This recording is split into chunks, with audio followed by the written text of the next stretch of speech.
আমি স্বতন্ত্র হিসাবে কোনো শপথ নিব না।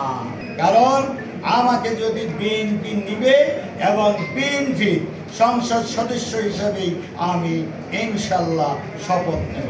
আমাদের জনাব তারেক রহমান সাহেবের মার্কা ধানের শীষ, আমাদের মরহুমা খালেদা জিয়ার মার্কা ধানের শীষ, মরহুম জিয়াউর রহমানের মার্কা ধানের শীষ ফেলেছে। কিন্তু যেই লোক ধানের শীষ নিয়ে নির্বাচন করেছেন উনি কোনোদিনও বলেন নাই আমার মার্কা ধানের শীষ, এটা আমার চেয়ে বেশি আপনারা শুনেছেন। সেও তো ব্যক্তি হেরেছে, ব্যক্তির বিরুদ্ধে জনগণ জবাব দিয়েছে, কিন্তু দলের বিরুদ্ধে জবাব দেয় নাই। আমিও দলের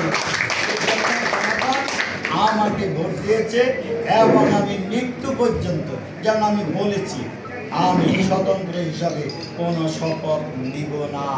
কারণ আমাকে যদি বিএনপি নিবে এবং বিএনপি সংসদ সদস্য হিসাবেই আমি ইনশাল্লাহ শপথ নেব।